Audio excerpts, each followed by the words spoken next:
Recientemente mi gran amigo, el doctor Enuel Hernández, me invitó a su canal para que pudiéramos desarrollar un tema curioso e interesante sobre lo que la inspiración de la Biblia implicaba y obviamente la carga etimológica y dogmática que conlleva el concepto.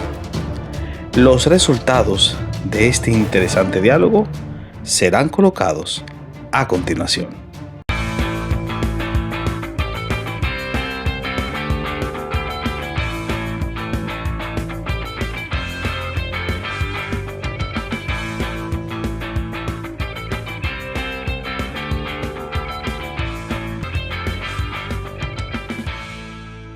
Hemos estado buscando, ¿verdad?, personas que tengan un gran impacto a través de las redes sociales y sobre todo personas que dominen muy bien el campo, su campo. Y hemos entablado una buena amistad con este hermano que vamos a tener en esta noche y el tema va a ser extremadamente edificante. Así que ustedes les invito a que conozcan a nuestro hermano Néstor Díaz. Déjenme ponerlo por aquí. Néstor, bienvenido. Dios te bendiga. Un saludo para ti, Enuel, y para todos los que te ven en este espacio. Sé que hay muchos con el interés de haber visto por lo menos este conversatorio y sé que va a ser de gran provecho. Yo le iba a llamar al programa Noche de Titanes, no porque yo esté aquí, sino porque el Señor estaba aquí acompañándonos y contigo, pero vamos a ver cómo le ponemos el otro título, porque el tema de hoy es muy interesante y es muy pertinente con lo que la iglesia necesita reconocer y es el tema de la inspiración de la palabra del Señor. Y déjeme saludar aquí rapidito a los hermanos que entramos primero y entonces entramos con el tema. La hermana Mara está aquí con nosotros, el hermano Fernando, que es uno de nuestros suscriptores también y miembro del canal, bienvenido. Vamos por aquí, Gisela está también por aquí. Devan dice el teólogo nocturno. El hermano Néstor me confesó sí que a él le gusta estar trabajando más por la noche que durante el día. Por aquí tenemos a Tilio, Dios te bendiga. David Silva, un saludo, el hermano David Silva también por ahí. José, nuevamente, bienvenido. Willy Guzmán, Nelvin Medina, tenemos por aquí. Apologeta de la Fe, desde allá de Puerto Rico, también está con nosotros. JM, Dios te bendiga. Guillermo, Manu también está por aquí. Noralia está conectada también. ¿Y quién más tenemos? Leonardo, Dios te bendiga, un saludo. Juan Loú Martínez también desde allá, desde México. La tenemos por aquí. Leo, Carlos, Diego, Josué y Marcelo Cardani, nuestro amigo argentino de allá de antaño. Un saludo al hermano Marcelo Cardani. Bien, mi hermano Néstor, primero que nada, díganos quién es usted, porque es la primera vez que está con nosotros en el canal, aunque yo estoy seguro que muchas de las personas en nuestra audiencia ya le han visto anteriormente, pero el hermano Néstor, ¿quién es el hermano Néstor? Bueno, el hermano Néstor es un catedrático que se dedicó desde el 2010 a trabajar con los laicos en la formación académica del campo teológico, pero yéndose de las aulas académicas hasta las puertas de la iglesia con el fin de formar a los jóvenes que tenían tanto deseo de servir al Señor, pero que no tenían los recursos adecuados para hacerlo. Así que hicimos que la teología saliera a la calle y se ensuciara un poco, de manera tal que tocase los corazones de aquellos que deseaban hacer un gran trabajo.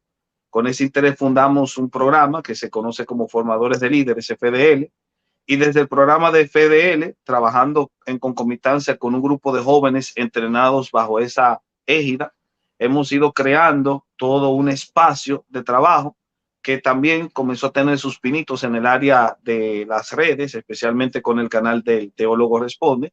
Y mientras tanto, seguíamos haciendo nuestro trabajo académico en otras áreas importantes, incluyendo el área de la historia, de la investigación histórica y de la producción de materiales de formación académica, entre ellos un libro de teología sistemática como este que tengo acá.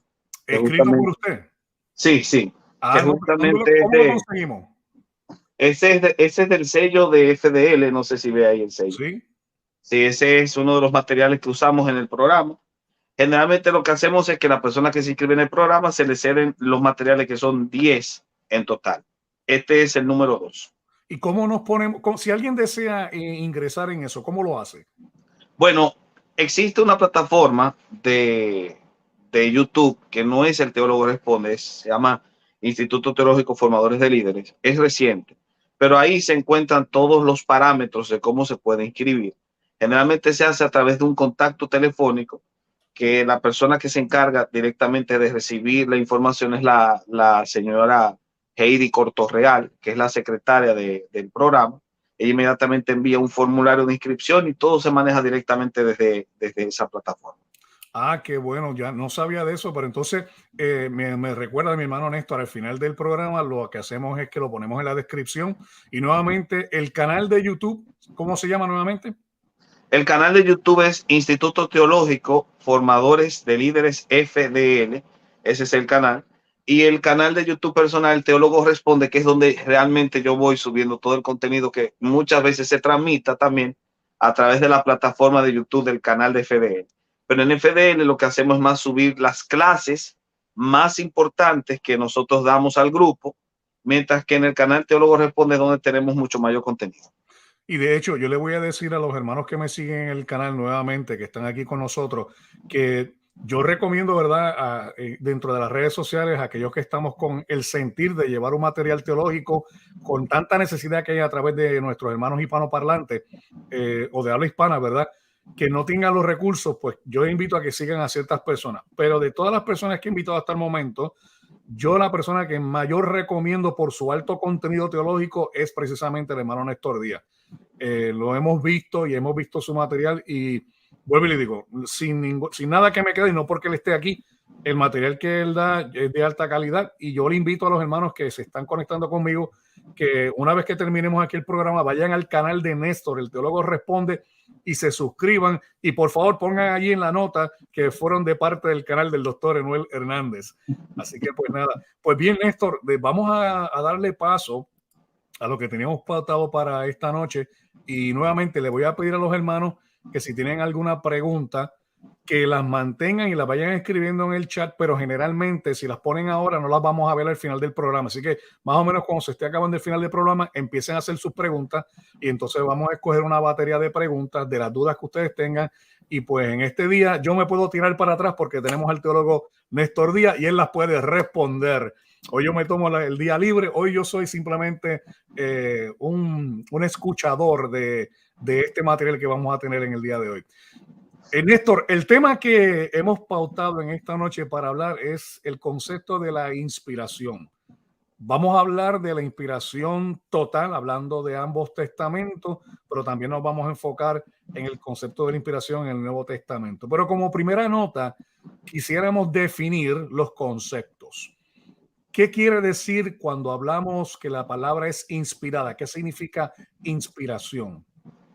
Bueno, el término inspiración responde a una palabra específica en griego que es theoneustos, una palabra que la encontramos en 2 Timoteo 3:16, cuando dice pasa grafé theoneustos, toda escritura es inspirada por Dios. Y literalmente el término lo que quiere decir, y creo que ya todos lo saben, es soplado por Dios, dando a entender dos cosas. Primero, que la procedencia o la fuente de la inspiración no es humana, sino divina. Toda escritura procede de Dios, es soplada por Dios. Así que la inspiración es de origen divino, por lo menos el término etimológico presupone que tiene un origen divino y no humano. Lo segundo es que esta inspiración, pese a tener una procedencia divina, se manifiesta o trabaja por el medio humano. Es decir, que Dios utiliza a los hombres para reflejar el escrito que inspira. En este caso, la inspiración, si se ve de esa manera, tendría que tener una sola forma de manifestación. La vía de manifestación de la inspiración es el registro escrito, no el registro oral, el registro escrito. Porque la forma como el escritor bíblico obtiene el dato que escribe no recibe el nombre de inspiración, sino el de revelación. Revelación es la obtención del dato. Inspiración es el registro escrito de ese dato revelado. Así que hay repetir eso, perdóname Néstor, pudiese repetir eso porque eso es bien importante, establecer la diferencia entre lo que es revelación e inspiración. Por supuesto, la revelación es la obtención del dato. ¿Cómo obtuvo el dato? Por investigación, por consulta, por una visión onírica, por una voz directa del cielo. No importa cómo se haya obtenido el dato. La obtención del dato es la revelación, pero el registro escrito del dato es la inspiración. Y la comprensión sobrenatural del dato en la aplicación de la vida del individuo es la iluminación. Así que siempre cuando se habla de la inspiración, hay que tener estas tres categorías bien diferenciadas: la revelación, la inspiración y la iluminación. La inspiración es el punto medio, es el puente que comunica la revelación con la iluminación. Es interesante porque a medida que uno va leyendo, ¿verdad? Los casos de teología sistemática, uno viene y dice, pero ¿y por qué utilizamos la palabra inspiración? Recordando nuevamente que se traduce del latín inspiratio, pero cuando vemos al concepto sintáctico morfológico, lo que está expresando es como lo que Dios hace en Génesis capítulo 2, verso 7, que Él exhala y da ese aliento. Y nuevamente ese proceder viene de la misma persona de quien es Dios. Ahora, cuando decimos que la palabra de Dios es inspirada, estamos afirmando que es toda la palabra de Dios, todo el conjunto de libros que nosotros poseemos en este momento. En base a eso, pudiésemos decir, por ejemplo, que existen casos donde puede existir inspiración sin necesariamente tener revelación. Me explico. Por ejemplo, en el caso que el Espíritu Santo permita en algunas ocasiones el impulso de los escritores que denoten palabras, como por ejemplo el caso de Pablo, que cita a los epicúreos y a los estoicos cuando estaba en el Areópago. Pudiésemos decir que eso también se incluye dentro de lo que es la inspiración de parte de Dios, o que simplemente es revelación, pero que el autor tuvo la libertad para poder hacer eso. Por supuesto que sí, porque si limitamos estrictamente la inspiración al registro escrito, debemos entender que todo lo que se registró es inspirado, todo lo que se registró. Ahora, no necesariamente todo lo que es inspirado tiene que ser aprobado por Dios. Sabemos que la Biblia contiene muchos datos de cosas que Dios no aprueba, incluyendo las historias bíblicas en las que vemos a Lot acostándose con sus hijas, o a Salomón teniendo más de 1000, bueno, casi 1000 mujeres exactamente, o teniendo a David cometiendo pecado con una mujer y matándole el esposo. El registro escrito de los datos no necesariamente implica que los datos sean aprobados por Dios, pero sí implica que por el hecho de haber sido registrados son inspirados. Excelente. Entonces, pues de igual manera podemos tener revelación sin inspiración. En el caso, por ejemplo, en Juan capítulo 21, verso 25, cuando dice que muchas otras cosas hizo el Señor Jesús, pero no caberían en los libros para documentarlo. ¿Ese sería el caso también? Sería el caso, porque dice ahí mismo en ese pasaje, pero estas se han escrito para que creáis que Jesús es del Cristo. O sea, prácticamente las palabras que sí sobrevivieron y los datos que sí sobrevivieron para ser registrados de forma escrita han sido registrados porque hay un objetivo detrás de la inspiración. El texto de 2 Timoteo 3:17 lo explica: y útil para enseñar, redarguir, instruir en justicia, a fin de que el hombre de Dios sea perfecto, etc. La idea es que incluso las palabras de los amigos de Job, que obviamente no hablaron por parte de Dios, porque el mismo texto al final lo indica, aún esas palabras pueden servir para instruir, redarguir, en el sentido de lo que no se debe hacer. Incluso las historias de Lot cometiendo incesto con sus hijas, o de Salomón metiéndose en problemas por haber sido polígamo, son historias que nos dejan una lección moral de lo que no se debe hacer. Así que, por supuesto, claro que sí. Y es importante, ¿verdad?, que vemos que la Biblia nuevamente es sincera en lo que expresa, y todo siempre tiene que ver en cuestiones de fe y conducta para el ser humano. Pudiésemos decir, ¿verdad?, que este concepto de inspiración es que nosotros determinamos lo que es inspirado, o nosotros descubrimos lo que es inspirado. Descubrir. Porque la inspiración se construye, o sea, en este caso, se contempla a través de principios autoevidentes. Los principios autoevidentes los hemos llamado después, a posteriori, criterios de inspiración. Pero esos criterios de inspiración no son inventados, sino descubiertos porque se encuentran a la luz del texto. Exactamente. Y entonces tendría que preguntar, para una vez que nosotros entonces estamos descubriendo, no determinando, pudiésemos decir entonces que el peso de la carga de lo evidencial de lo que es la escritura en sí misma, o dependemos de un magisterio, o dependemos de una opinión racional. ¿De dónde viene entonces ese fundamento? Mira, siendo sincero, si dando una respuesta, como diría Lutero, sin cabos ni cuernos, la respuesta a esa pregunta es solamente a través de la escritura. Yo como reformado tengo que defenderlo así y lo creo no porque tenga que aceptarlo por mera fe, sino porque al hablar de principios autoevidentes, inmediatamente descubro que existen criterios coherentes en la escritura para determinar la escritura. Además, cuando yo hago un análisis objetivo de la historia, descubro que ese es el método que siempre se siguió. Por ejemplo, para validar el Antiguo Testamento tenemos las distintas escuelas en Yamnia.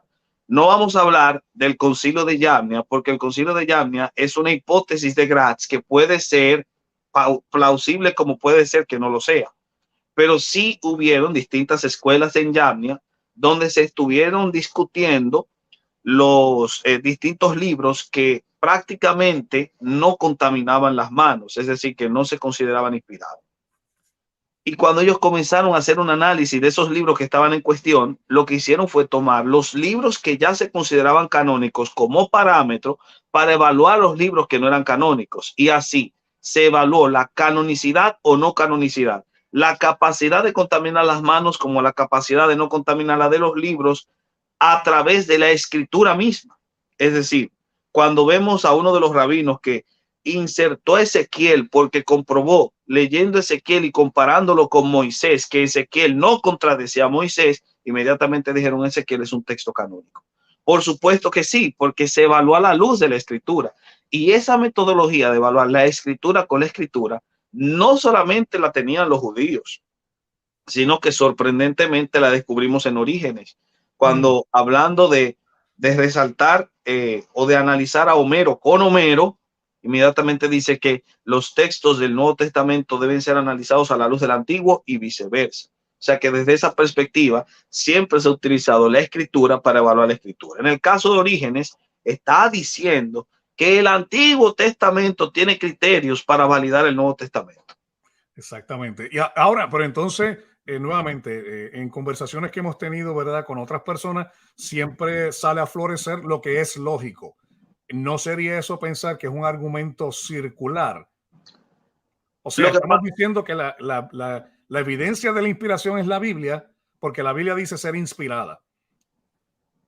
Mira, dos cosas puedo decir a eso.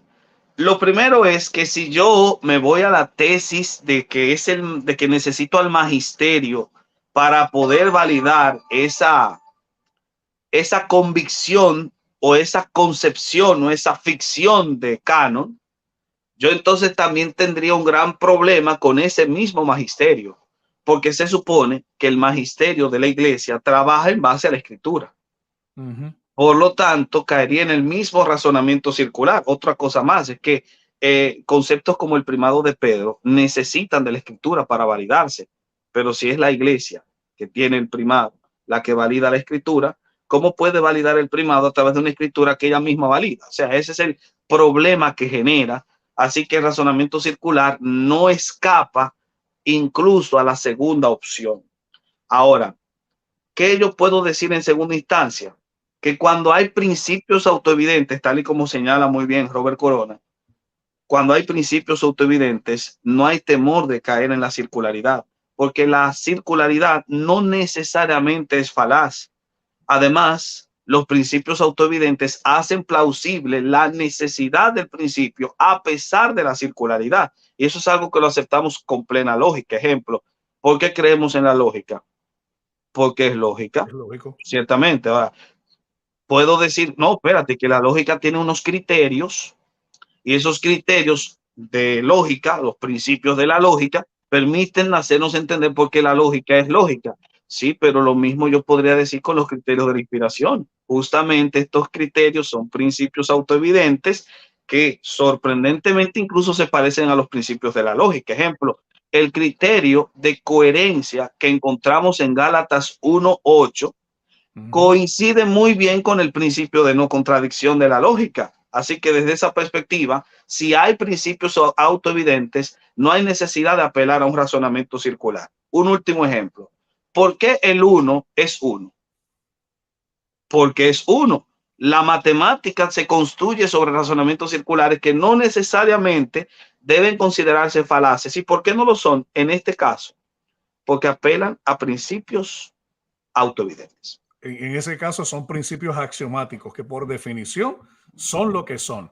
Y yo estoy de acuerdo contigo, Néstor. Yo creo que también el ataque o el argumento en contra de decir que es un argumento circular, pues carece de función. Yo creo que es una acusación injusta. Yo pudiese también, para abundar un poquito más en lo que menciona, un ejemplo como una persona que está acusada en una corte judicial, que es el que se defiende. A ese se le permite testificar por sí mismo y ese testimonio no se toma como final y completo hasta que no se tome en cuenta otros testimonios. Pero el defensor siempre va a afirmar la no culpabilidad, pero el juez no lo va a determinar sin causa automáticamente hasta que haga falta los testimonios adicionales. Pero el testimonio de la persona, sin embargo, se toma en cuenta y no se considera circular. Es decir, basa su punto original en sí mismo, o sea, por un lado, hacia la misma autoridad de sí mismo para aplicar su no culpabilidad. Y en el caso, pues cuando muchas personas acusan que esto sea un argumento circular, dice, sí, pero es que podemos tener la evidencia de la misma palabra del Señor. Y de hecho, vamos a hablar un poquito más a fondo porque es fácil establecer el criterio dentro del Antiguo Testamento, pero personas dicen que es difícil en el Nuevo Testamento y yo creo que hoy vamos a desmentir ese concepto. Ahora, te quisiera preguntar, mi hermano, ¿en qué forma la inspiración es importante para la esencia de la Escritura? ¿Por qué es importante que estos documentos hayan sido inspirados? Porque les da autoridad. Porque si proceden de Dios, hay que escucharlos. Porque si verdaderamente proceden de Dios, entonces son útiles para enseñar, para redarguir, para corregir, para instruir en justicia. Porque si verdaderamente son inspirados, son los únicos que pueden perfeccionar al sujeto, perfeccionar al individuo, a fin de que el hombre de Dios sea perfecto. Solamente por la escritura que ha sido inspirada, podemos perfeccionar al creyente. Y entonces, en base a ese testimonio, ¿de qué manera la Biblia misma atestigua a su origen divino? Bueno, ella misma lo afirma. ¿En dónde podemos ver eso? Más de 2000 veces en el Antiguo Testamento se dice así dice el Señor. Y en el Nuevo Testamento la información de que Dios está hablando a través de los apóstoles se repite a cada instante. De hecho, los evangelistas entienden que lo que han hablado lo hablan porque lo vieron con sus ojos, pero también porque saben que el Espíritu les guía. El mismo Señor les dijo que cuando ellos hablaran, después que Él se fuera, todo lo que dijesen, el Espíritu hablaría a través de ellos y el Espíritu incluso les recordaría. Así que sin duda alguna, desde los evangelios se está construyendo y manando esta idea de que los apóstoles hablaban de parte de Dios porque eran enviados por Dios. El término apóstol, eso es lo que implica. Incluso si yo soy enviado por Dios, lo que yo hablo es de parte de Dios. Y si lo que yo hablo es de parte de Dios y lo reproduzco de forma escrita, luego se supone entonces que el escrito también tiene toda la carga de la palabra oral, que es la palabra del que ha sido enviado. Así que por el hecho de ser apóstoles, ya por esa razón tienen autoridad para hablar de parte de Dios. De hecho, esa era parte de unos argumentos que yo estaba formulando. Número uno, que para que un documento sea verdaderamente inspirado, primeramente tiene que haber sido por alguien que haya sido escogido directamente por Jesús. Jesús, ¿quién es Dios? Pues lleva una autoridad en sí misma. Segundo, esos documentos yo creo que eran circulados dentro de la iglesia porque el Espíritu Santo que mora en la iglesia atestigua de la veracidad de esos documentos. Y tercero, esos documentos no contradicen lo que ya había establecido como una doctrina ortodoxa. En ese sentido, yo quisiera citar nuevamente, ¿verdad? Por ejemplo, el caso de Segunda de Pedro, capítulo 1, versos 20 y 21, que menciona que esta profecía no fue dada de inspiración privada, ya que esta profecía no tuvo origen humano, pero profetas hablaron de parte de Dios, llevados por el Espíritu Santo. Y aquí es donde Pedro pues afirma nuevamente un concepto de inspiración, que fue lo mismo que sucede que cuando mencionaste en segunda de Timoteo, precisamente capítulo 3, verso 16 y el versículo 15, Pablo nos menciona que cuando él hablaba al joven Timoteo de que estaba familiar con las sagradas escrituras, está hablando de un cuerpo homogéneo que se consideraba definitivamente inspirado y le exhorta a que continúe en ellas, ya que son, como bien mencionaste, Néstor, theonuctos, lo que se quiere explicar nuevamente con lo que mencioné con Génesis. Ahora, muchas personas nos van a comentar, Néstor, y creo que es muy válido, nos van a decir, es muy fácil establecer el concepto de inspiración en el Antiguo Testamento, porque cuando vamos a la Biblia, en Lucas capítulo 24, versos 44, el Señor mismo atestigua el componente del Antiguo Testamento, o lo que conocemos como la Tanakh, ¿verdad? La ley, los profetas, los salmos y los libros históricos. Jesús lo declaró ampliamente. Pero ese mismo concepto, ¿de qué manera entonces podemos establecer también el concepto de que el Nuevo Testamento sea inspirado por Dios? Lo que pasa es que también los criterios de inspiración los podemos encontrar en el Nuevo Testamento. De hecho, la mayoría de los criterios de inspiración se descubren en el Antiguo Testamento, salvo dos que pueden encontrarse en en el Antiguo Testamento se descubren dos, casi todos se descubren en el Nuevo. El mejor ejemplo de ello es el mismo apóstol Pablo y el apóstol Pedro. Pablo escribe el 48% de los textos del Nuevo Testamento. Y Pedro, en 2 Pedro 3:15, que sin duda alguna es un texto petrino, señala que las palabras del apóstol Pablo están al nivel de la Escritura. Entonces, ya el apóstol Pedro ha colocado al 48% del Nuevo Testamento al nivel de la Escritura del Antiguo Testamento. Pero también Pablo hace lo mismo de suyo con el Evangelio de Lucas. Porque en la epístola primera de Timoteo, en el capítulo 5, menciona el texto de Lucas: no pondrá a bozar al buey que trilla, al mismo nivel, bueno, el texto de Deuteronomio: no pondrá a bozar al buey que trilla, al mismo nivel del obrero es digno de su salario, que es un texto de Lucas 10:27, y dice que ambos están rotulados con la categoría de escritura. Así que sin duda alguna, tanto Pablo como Pedro reconocen que los textos neotestamentarios en su gran mayoría son de inspiración divina. Pero también tenemos que ver a Juan. Cuando Juan habla de que las palabras que está diciendo las dice directamente porque es testigo de las cosas que vio y oyó. O el libro de Apocalipsis, que se reconoce a sí mismo como una revelación de Jesucristo, hasta el punto tal que incluso llega a utilizar la fórmula que se usa en Deuteronomio para cerrar el canon, al decir que si se agrega o se quita este texto, que se agreguen las maldiciones del libro. Es una fórmula con la que se cerraba el canon. Por ejemplo, la Torá en Deuteronomio se cerró con esas palabras, y lo mismo pasó en Apocalipsis. O sea que sin duda alguna, los textos del Nuevo Testamento en sí mismos tienen esa carga de inspiración que fácilmente se pueden evaluar a través de los mismos criterios. Me gusta eso porque, fíjate, mencionaste un aspecto más o menos en la afirmación que hace Pedro, más o menos un 48% del Nuevo Testamento es validado como inspirado. Añadamos entonces a eso el libro de Apocalipsis, vamos a subirlo como a un 55% y terminamos dando entonces la validez del mismo testimonio de Jesucristo, en la cual él mismo afirmaba en diferentes lugares que las palabras que él estaba dando eran las palabras del mismo Padre, que él no hablaba por testimonio propio, sino que el Padre que la había enviado. Y así yo creo que tenemos hasta ahí bastante fuerza para identificar de que todo el Nuevo Testamento sí tiene un peso de una autoridad inspirada como tal.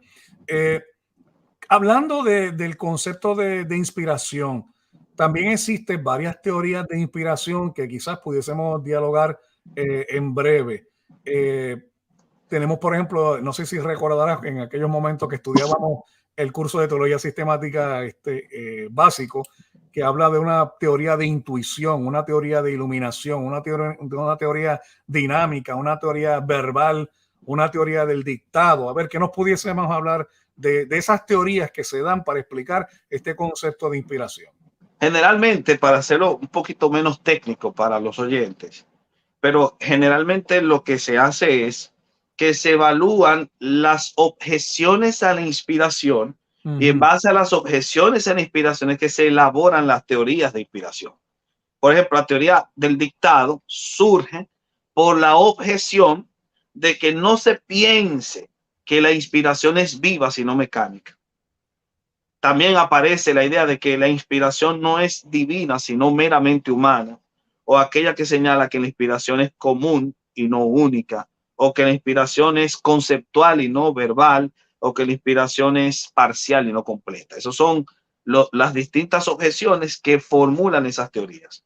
Prácticamente nosotros les respondemos de forma tal y de una forma muy sencilla. Por ejemplo, si yo pienso que la inspiración es humana y no divina, entonces tengo un gran problema con el carácter singular que la Biblia posee. La Biblia no puede ser colocada al nivel de textos que supuestamente son inspirados por el genio humano, como el Quijote o como las obras de Shakespeare. Sin duda alguna, esos textos nunca pretendieron ser inspirados y al mismo tiempo no son obras de cambio, de transformación interna, como lo es o como ocurre con el texto bíblico. Así que sin duda alguna, el texto bíblico, por su coherencia interna, es un texto que trasciende a lo que meramente produce el genio humano. Así que la Biblia misma reconoce ser inspirada en ese sentido, en un sentido divino. Respecto a si la inspiración es mecánica, por supuesto que no. No hay tal cosa como un megáfono humano que copie de forma indiscriminada lo que el Señor está diciendo. Sin duda alguna, nosotros vamos a ver una serie de características diferenciadas de un libro a otro porque eran autores distintos. No es lo mismo leerse a Pablo que a Pedro. O no es lo mismo leer a Isaías con su alta elocuencia y conocimiento oratorio que a Amós, que era más tosco porque era un hombre de campo. Y sin embargo, pese a su tosquedad, a sus diferencias sociales, a su separación de tiempo, cada uno de estos autores cuando escribió llevaba un hilo conductor de pensamiento que es lo que da no la ficción, sino la visión de unidad que el texto posee. Y por esas razones que no podría ser un texto mecánico, pero al mismo tiempo tampoco es un texto de producción meramente humana. Es ahí donde nosotros comenzamos a ver que la inspiración es un proceso complejo y a la vez simple. Y entonces, ¿cuál pudiésemos decir que es la teoría de inspiración más fidedigna que le podemos adjudicar y entender de que así fue como nos llegó a nosotros estos escritos? Yo creo que lo mejor sería decir que las mejores respuestas a todas las objeciones presentadas por cada teoría construyen la teoría correcta. Interesante. Interesante. O sea que sería un caso acumulativo entonces, en el caso Sí, que... por supuesto que sí. Ok. Yo lo vería de este modo. La inspiración es divina, es única, es completa, al mismo tiempo es verbal, no conceptual. Dios no solo inspiró los conceptos, sino también las palabras, porque en 2 de Timoteo 1:15 dice, retén la forma de las palabras que has recibido.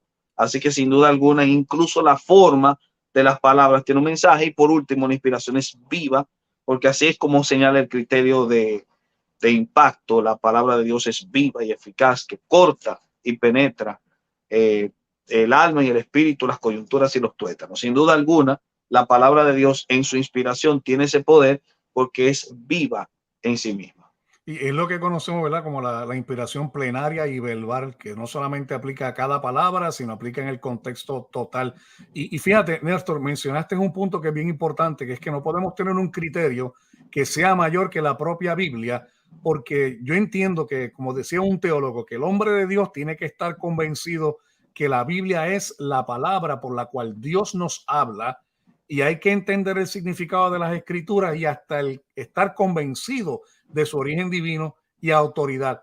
Esto solamente puede ser llevado a cabo por el trabajo del Espíritu Santo, que es bien importante, que ilumina a la persona sobre la veracidad y el origen de la Biblia divino. Si el Espíritu tiene que estar envuelto, porque existe una diferencia ontológica entre Dios y la humanidad, Dios es trascendente y va más allá de nuestros propio conocimiento y entendimiento. De hecho, yo siempre traigo la frase que dice finitum non copax infinitum. Y también tenemos que entender que los efectos no éticos del pecado tergiversan muchas veces el mensaje que nosotros podamos entender. No la palabra, sino en la manera en que nosotros lo comprendemos.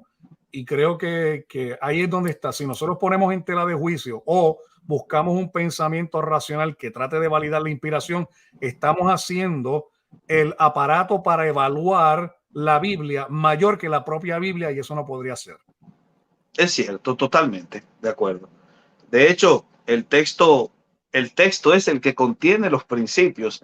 Así que si el texto contiene los principios no pueden ser mayores que el texto que los contiene. Exactamente, estoy totalmente de acuerdo. Y verdad que qué buena la conversación que estamos llegando hasta ahora, porque creo que desde una perspectiva, ambos teólogos y entendemos que tenemos que ponerlo en una forma más sencilla para que nuestro público lo pueda entender, pero creo que el pueblo se está edificando con lo que estamos mencionando ahora, porque estamos mencionando una serie de conceptos que se estudian nuevamente en el ámbito de la bibliología y específicamente en el ámbito de la, como bien mencionaste, que viene siendo la inerrancia, la infalibilidad, la iluminación y todos los conceptos que hemos mencionado hasta el momento. Quería también, Néstor, que dialogáramos un poco, porque lo mencionaste al principio, y me gustó el concepto de que cuando vayamos a nosotros a preparar el andamio para presentar defensa con mansedumbre y reverencia ante todo aquel que os demande razón de la esperanza que hay en nosotros, yo mencionaba que un caso cumulativo para presentar la inspiración específicamente del Nuevo Testamento es la mejor opción. Por ende, mencionaste un aspecto de la historia. Recordarás qué más aspectos en la historia. Yo tengo unos datos también, pero y así los compartimos el uno con el otro, donde la historia menciona a los padres de la iglesia que el testimonio mismo patrístico da evidencia de que ellos entendían también, al igual que los apóstoles, que estas palabras que nosotros tenemos, incluyendo el Nuevo Testamento, eran de inspiración, tenían una inspiración. ¿Recordarás alguno y compartimos las notas si acaso? Bueno, por supuesto que sí. Cuando nosotros leemos a los padres, vamos a descubrir que ellos tienen un respeto muy amplio por el texto. De hecho, lo señalan como escritura. Y al señalarlo como escritura, conservan cierto valor en base al mismo. Por eso es que todos los sermones que construyen los padres, lo construyen a través del texto. Hasta el punto tal que si se eliminase el texto sagrado, si llegásemos a un futuro distópico en el que se tomasen todas las Biblias, todas las versiones y ediciones bíblicas que hemos tenido en los últimos 500 años y las desapareciéramos a todas y nos quedáramos solo con las colecciones patrísticas, se puede reconstruir el texto bíblico casi al completo, solamente con las citas que los padres hacen del texto. Así que creo que un ejemplo como ese evidencia hasta qué punto los padres tenían respeto a las escrituras. No creo que sería necesario mencionar una cita, simplemente hay que leerse los comentarios que hacen, los sermones que han elaborado para que uno pueda darse cuenta de cómo ven al texto y al texto del Nuevo Testamento, del Antiguo, como inspirado en su totalidad. Ese es un argumento, yo creo que es extremadamente fuerte, en la cual se pueda reconstruir la totalidad, la mayoría de la totalidad del Nuevo Testamento, solamente con los comentarios de los padres de la iglesia, lo que atestigua nuevamente lo que estamos afirmando, que aún los padres de la iglesia o aquellos mismos discípulos de los discípulos del Señor entendían que había una inspiración plenaria y verbal del Nuevo Testamento. Una de las notas así para compartir con nuestros amigos en el canal es que además los padres de la iglesia primitiva a principios del siglo II, como Clemente de Roma, Policarpo e Ignacio, hacen referencia a los escritos del Nuevo Testamento y, como bien mencionaste, Néstor, como escritura. Y aquí está otro de los argumentos que yo estaba tratando de presentar en una conversación que tuve con un buen amigo, y es el concepto de que cuando en la Biblia aparece la palabra escritura, en griego grafé, ese es un término técnico que habla específicamente de aquellos escritos que son inspirados y validados, como por ejemplo se habla de grafé del Nuevo Testamento, y el apóstol Pablo y el apóstol Pedro utilizan ese mismo término para aplicárselo a las cartas totales de Pablo, a las cartas totales de Pedro, y también el Señor Jesús menciona que sus testimonios son grafé, que son escritura. Los padres de la iglesia durante el siglo II y el siglo III también reconocieron la autoridad de la autenticidad de la escritura.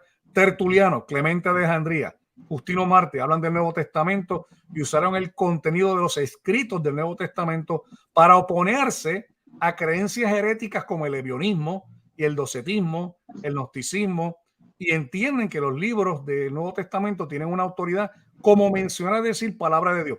Mencionaste al principio que era bien importante cuando en la Biblia dice, y así dice el Señor.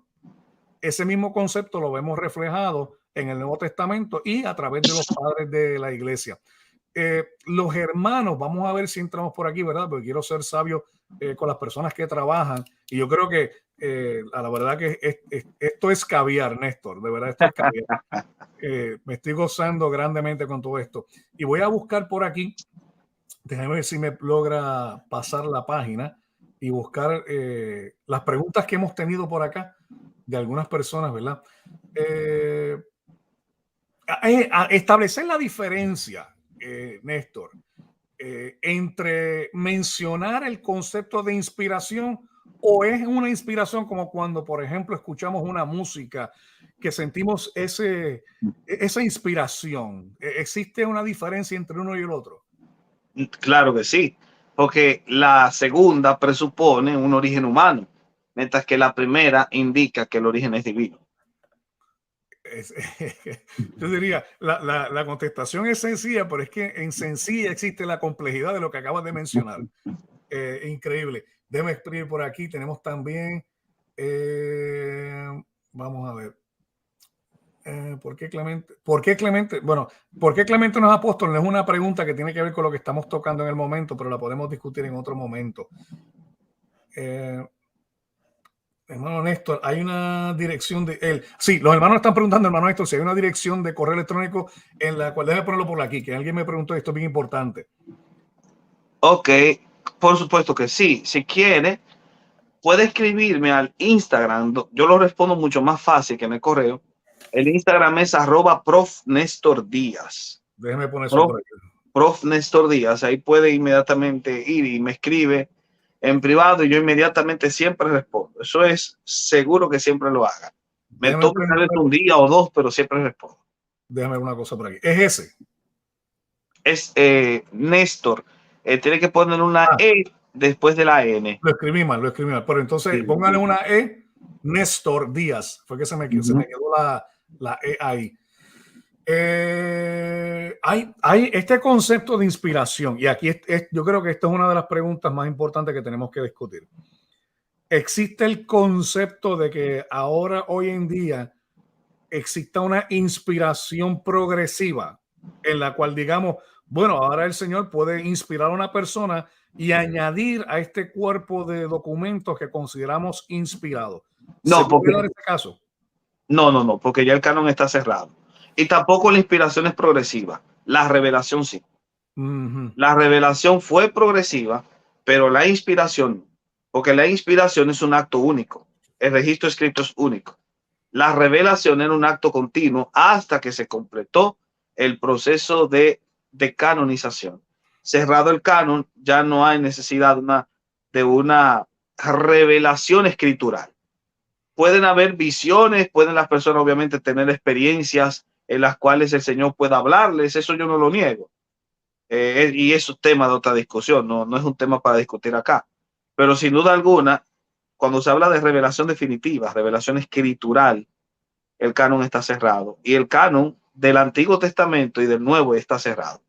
¿Por qué, por ejemplo, si una persona escribe lo mismo que está, en este caso estamos hablando como por ejemplo los padres de la iglesia, si los padres de la iglesia escriben lo que está en la Biblia que era inspirado, ¿por qué no puede ser inspirado lo que los padres de la iglesia escribieron? Porque los padres de la iglesia nunca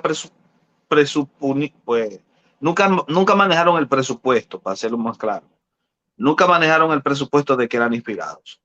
De hecho, ellos trabajaban en base a la idea de que el texto que citaban era inspirado, no las palabras que ellos decían del texto. Excelente. Vamos a ver qué más tenemos por aquí en las preguntas del público, ¿verdad? Hay muchas que si las fuese a tomar Néstor, estuviéramos aquí hasta la medianoche, hacíamos una vigilia, que a mí me encantaría tener una vigilia con Néstor Díaz, porque ya ustedes han visto nuevamente la capacidad intelectual y tiene una facilidad de expresión que nuevamente a mí me encanta dialogar con él en cuanto a esto. Pero vamos a ver qué tenemos por aquí. Dice Alma, entonces no se puede razonar sobre la veracidad de la Biblia. sí se puede razonar, precisamente porque la Biblia es veraz. Exactamente. Vamos a ver por aquí, ¿qué tenemos por acá? Más preguntas. ¿Debemos mirar tanto la evidencia interna? Ok, vamos a esta pregunta. Nuestro hermano Pastor Edwin, Dios te bendiga. ¿Debemos mirar tanto las evidencias internas como las externas que muestran que la Biblia en realidad es palabra de Dios? Y nuevamente, para recapitular, cuando hablamos de evidencias internas y externas, ¿a qué nos podemos referir? ¿Qué ejemplos podemos dar? Que lo hemos mencionado a través del programa de hoy, pero para recapitular eso. Ok, Evidencia externa. ejemplos del mismo texto. Por Sí, supuesto que sí. Ah, se dice que hay tres tipos de evidencias por las cuales nosotros podemos verificar la inspiración: la evidencia interna, la evidencia externa y la evidencia histórica. Un ejemplo que me parece que fue de un teólogo pentecostal, por cierto, llamado Meyer Perman, era el siguiente: un niño es enviado por su madre a comprar una caja de fósforos en la bodega cercana. Cuando él regresa con la caja de fósforos, hay tres maneras de saber que lo que él compró fue fósforos y no otra cosa. Está la evidencia externa, que es el paquete. Está la evidencia interna, que es el contenido del paquete. Y está la evidencia histórica, que es el relato de cómo él trajo el paquete. A esas tres evidencias se le agrega una cuarta, que es la experimental, y es tomar el fósforo y encenderlo. Esos cuatro elementos evidenciales se encuentran en el proceso de verificación de la inspiración escritural. Porque sin duda alguna, cuando nosotros analizamos la evidencia histórica, vamos a descubrir directamente que las escrituras no están saturadas de errores en términos históricos. Es decir, es un texto que es fiable históricamente. Muchas veces se quiso cuestionar la veracidad histórica del texto bíblico y la pala del arqueólogo ha confirmado una y otra y otra y otra vez que el texto bíblico en su registro histórico es altamente confiable. Con respecto a la evidencia externa, por supuesto que en la evidencia externa nosotros podemos incluir una serie de elementos directos que están relacionados con el texto, como su preservación, el hecho de que sea un texto que a pesar de su persecución o de que se intentó anularlo, aún así se ha mantenido con nosotros inalterable.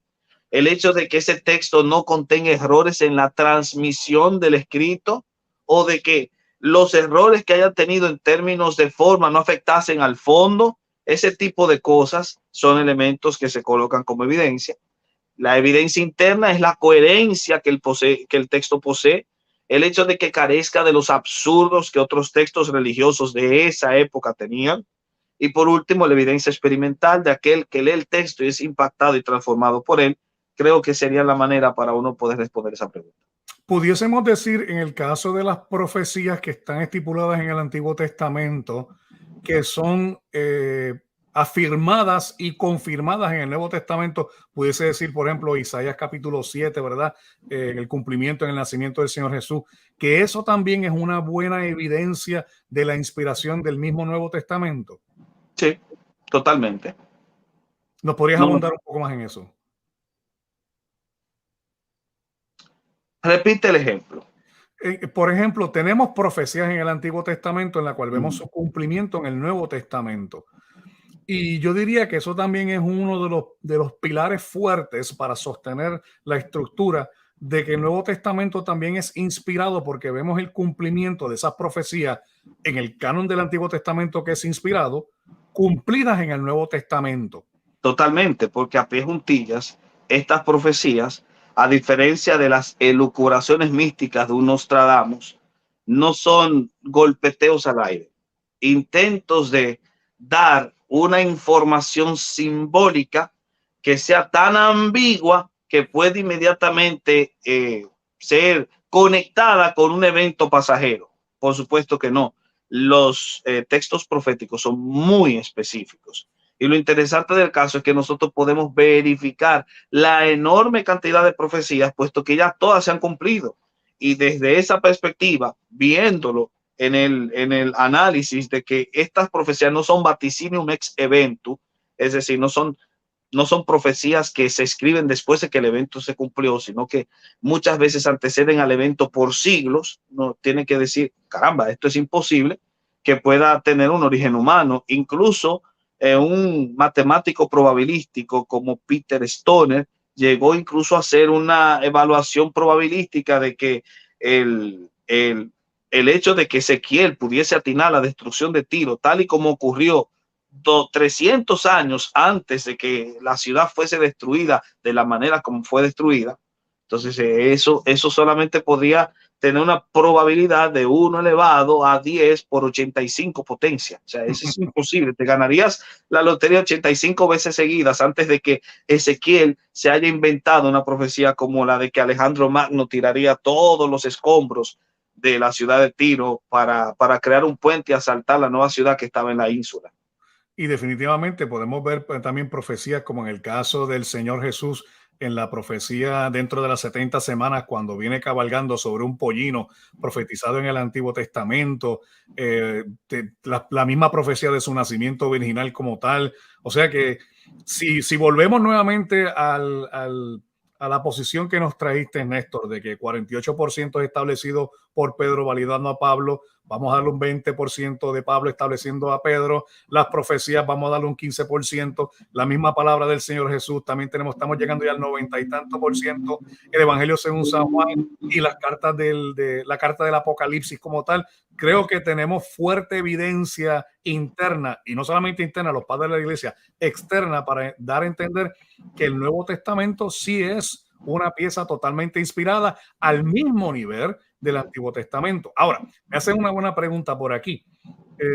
Bueno, saludos a Vanessa. Esta pregunta nos la hace Pedro, dice, ¿y no podrían decir los musulmanes que el Corán es un libro de cambio? O vamos a añadirle a la pregunta, ¿no podríamos decir también que el Corán es un libro inspirado por parte de Dios? No, porque tiene que cumplir con todos los criterios, no con uno solo. Uno solo no basta. Esto es como el cumplimiento de la ley. Violas un solo estatuto y ya no te sirve de nada el haber cumplido todos los demás. El Corán no cumple con los criterios en su totalidad. Podría cumplir con uno, podría cumplir con dos, pero no puede cumplirlo con todos. Y el texto sagrado bíblico sí. Esa es la diferencia. Y nos hacen otra pregunta por acá, que esta está muy interesante. ¿Por qué algunos aseguran que existen textos que fueron agregados por traductores, los cuales no provienen del origen escritural? Esto en sentido afecta a la inspiración bíblica. Se refiere a las glosas. No afecta a la inspiración bíblica, porque la inspiración del registro está en el escrito, no en la traducción. Eso es bien importante entenderlo también. Nuestro hermano Pastor Edwin nos dice, ningún otro libro afirma cientos de veces ser la palabra de Dios mismo. Todos esos argumentos son útiles para nosotros y eliminan todos los obstáculos de que de otra manera pudiesen interponerse. Nuestro camino a creer a la Biblia, dice Wayne Gruden, excelente. Una muy buena cita de Gruden. Déjame ver a mí. Me preguntan, bueno, es que no quiero entrar en temas. Si van a hacer preguntas, háganos preguntas sobre el concepto de la inspiración o la autoridad de la Biblia, porque veo preguntas aquí del ámbito escatológico, pero para eso tendríamos que hacer otro programa con el hermano Néstor para dirigirnos hacia ese enfoque específico, que sería bien interesante, Néstor, porque esta es la primera, pero no va a ser la última vez que te vamos a tener en el canal. Quiero saludar aquí a Gina rapidito, ¿verdad? Que está por aquí. Gina es desde Arizona. De ella misma. Oye, Gina la conoce ya todo el mundo. Espérate, Gina. Gina es una de las más insignes alumnas que yo he podido tener. Pues Gina fue una de las personas que cuando estuvimos hace un año atrás en la conferencia de expositores en California, ella se acercó donde me dice, yo le conozco a usted y nos tomamos fotos y todo eso, la he conocido personalmente, así que Gina, un saludo allá en Phoenix, Arizona. Así que pues nada, déjame... quizás podemos entrar en esto un poquito, mi hermano Néstor. ¿Qué versión de la Biblia es más cerca a los documentos griegos existentes? Bueno, esto tiene que ver con la crítica textual, pero vamos a ver, claro. ¿Podemos contestar esa pregunta? Sí, por supuesto. Bueno, yo de forma particular entiendo que por el hecho de que el texto es preservado por Dios, dije, la traducción no es inspirada, es el registro escrito. Pero lo que sí podríamos decir es que, pese a que la traducción no es inspirada, sin embargo, la preservación del texto por medio de la traducción es un reflejo de que Dios vela por la palabra que inspiró una vez. En ese sentido, como es así, yo no tengo ningún inconveniente en tener muchas versiones de la Biblia en mi escritorio para estudiarlas todas y estudiarlas con el respeto y la reverencia que se merecen, incluyendo aquellas que podría tener ciertas objeciones. Ahora, si se me pidiese una pregunta más específica, yo diría que todo dependerá del criterio que se utilice en la traducción. Generalmente hay dos tipos de criterios: el criterio literal o textual y el criterio parafrástico o conceptual. El que traduce las palabras literalmente como las palabras están colocadas, y el que embellece con la traducción de los conceptos más que de las palabras. Si yo tomo la segunda parte, las traducciones parafrásticas, sin duda alguna que la TLA sería un texto que yo podría recomendar y que me gustaría mucho. Pero si se me pregunta cuál estaría más apegada a los textos griegos, creo yo, de acuerdo a lo que ha señalado un gran amigo que es biblista, que es mi amigo Elionay Sayas, que por cierto tuvimos un conversatorio con él en el canal. Elionay Sayas está traduciendo el Nuevo Testamento al griego de suyo propio, con sus propios recursos. Él se ha tomado ya, debe tener ya una década en ese trabajo, y ya me dijo que está finiquitando los últimos retoques. Y si hay una persona que podría dar una buena respuesta a esa pregunta, sería Elionay. Y Elionay está de acuerdo, y yo también estoy de acuerdo por lo que he revisado, que la que más se acerca a la documentación de los textos griegos originales con el aparato crítico textual utilizado por Westcott y Hort es justamente la Biblia textual, la BTX, pero en su cuarta edición, no la tercera ni la segunda, la cuarta edición. Y otro trabajo monumental, sin duda alguna, ha sido el de la traducción realizada por la Iglesia de Jesucristo de los Santos de los Últimos Días. Los mormones. Sí, que tienen el mejor texto traducido, ¿Cómo más va a ser? apegado. No había escuchado eso anteriormente, no puede ser. Sí, para que sepa, es el más apegado, y que por cierto es lo que doblemente los condena, sin duda alguna. Pero claro está que esos serían como los dos textos que respetan muy bien la crítica textual.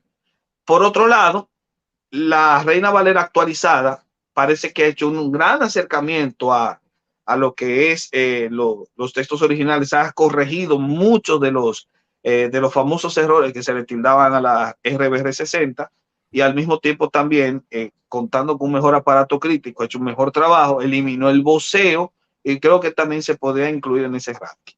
Eso es algo que muchas personas, ¿verdad?, cuando se introducen en el campo de la bibliología como tal, no se dan cuenta que generalmente, por ejemplo, la King James en inglés está basada sobre el texto recepto cual Erasmo estaba traduciendo, pero no tenía todos los documentos, simplemente utilizó algunas obras de Teodoro Beza y algunos 8 manuscritos nada más por completo, sabiendo que ya había más manuscritos encontrados, y luego más adelante se empieza a depurar los textos y tenemos más documentos para obtener una Biblia buena. Yo estoy de acuerdo, sí, también que la Biblia de las Américas es una buena traducción también, basada en los idiomas originales. Y ahora no sabía esto de la Iglesia de Jesucristo de los Santos de los Últimos Días, pero ciertamente, como dice, eso la debe condenar doblemente. Tengo una pregunta por aquí, Néstor, y me interesa, ¿verdad? La tradición oral también fue inspirada, y esto es una muy buena pregunta. ¿La tradición oral fue inspirada? Totalmente, es una muy buena pregunta. Y sí, por supuesto, porque si la tradición oral devino en tradición escrita, se supone en ese caso que la base sobre la cual se construye la tradición escrita debe tener la misma naturaleza o gozar de la misma naturaleza que la tradición escrita. Pero el pequeño inconveniente es que la definición más adecuada de Theopneustos o de inspiración tiene que ver con el registro escrito, porque dice pasa grafé, cada escritura. Así que no incluiría la tradición oral, porque implica de suyo que la naturaleza de la inspiración es escrita. Pero ¿qué sería entonces la tradición oral? La tradición oral sería revelada, no inspirada. Ahora tenemos bien ese concepto. Otra pregunta que nos hacen por aquí: ¿tienen los teólogos suficientes argumentos para refutar o aceptar textos bíblicos que sean descubiertos de manera arqueológica en estos días? Sépase, por ejemplo, que muchas personas dicen que nosotros no incluimos los textos de la biblioteca de Nag Hammadi. Y si encontramos otros textos, ¿verdad? Tenemos suficientemente argumento para refutar o aceptar textos. Bueno, dicen textos de la Biblia, pero yo no voy a asumir que sean de la Biblia, pero que sean descubiertos. Yo creo que esto lo tocamos un poquito anteriormente, pero vamos a darle explicación a Rocío. Bueno, no creo que hayan suficientes argumentos para refutar. Creo más bien que lo que ocurre cuando se actualiza el registro papirológico o el registro de la crítica textual se va actualizando siempre. Y lo que pasa con la actualización de la crítica textual es que enriquece su concepción del texto y la enriquece porque sin duda alguna lo que pasa con los textos que se descubren es que confirman la antigüedad del escrito. Entonces los descubrimientos arqueológicos, más que darnos a entender cuál es el texto que realmente se manejaba, lo que nos ayudan a captar mejor cuál es la datación del texto que nosotros tenemos en mano. Porque lo que se descubren siempre son textos fragmentarios. Es imposible uno poder hacer una especie de análisis comparativo de cómo sería un texto muy fragmentario con el texto completo que tenemos nosotros. Lo que sí se podría hacer es dar, de acuerdo a la datación forense que se hace del papiro, si ese texto realmente pertenece a una fecha temprana o a una fecha tardía. Así que los descubrimientos arqueológicos lo que nos han ayudado a entender, no qué versículos del Mateo actual no estaban en el Mateo original, sino más bien si el Mateo actual es del año 70, posterior al 70 o anterior al 70. Excelente, excelente. Por aquí también nos hacen otra pregunta. Dice, ¿puede haber libros que sean inspirados que no estén en la Biblia? No, totalmente no. Porque entiendo que el canon está cerrado y el canon es inspirado. Ahora, ¿por qué esos libros no están en la Biblia? Que es la pregunta que subyace a ese interrogante. Es porque esos textos no contienen los principios, el cumplimiento total de los principios autoevidentes que hemos llamado criterios de inspiración. Excelente.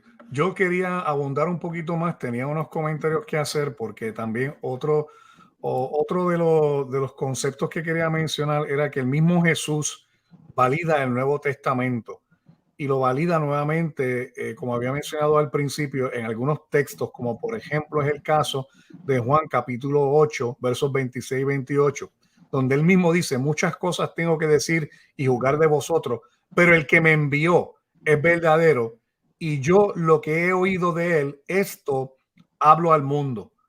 En el aposento alto también Jesús afirmó y le informó a sus discípulos que sus palabras eran parte de la obra del Padre y que éstas no solo revelaban, sino que también verificaban la unidad entre el Padre y el Hijo. ¿Verdad? Cuando él dice, no crees que yo soy en el Padre y el Padre en mí, las palabras que yo os hablo, no las hablo por mi propia cuenta, sino el Padre que mora en mí.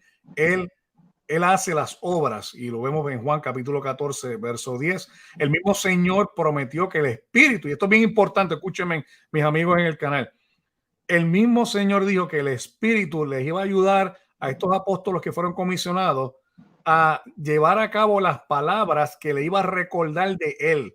En Juan 14, 26, el Espíritu Santo de Dios concedería una doble bendición especial a los 11 y les iba a enseñar todas las cosas que el Señor les había enseñado. En Juan capítulo 15, en Juan 21 también dice de que el Señor no le podía comentar eso ahora porque no lo podía entender, pero el Espíritu le iba a revelar eso. Así que cuando los apóstoles hablaban, ya el Señor Jesús estaba dando validez a las cartas de Pablo, de Juan, de los discípulos, de Pedro.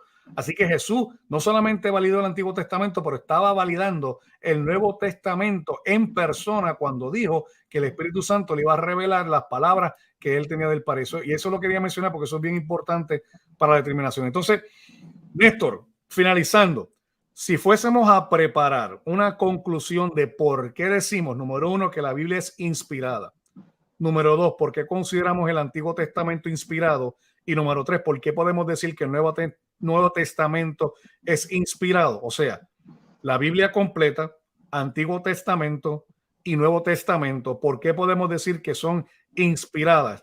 Si pudiésemos recapitular, ¿cuál sería el argumento de Néstor Díaz como teólogo que nos pueda afirmar ¿cómo podemos determinar que verdaderamente esas palabras son inspiradas?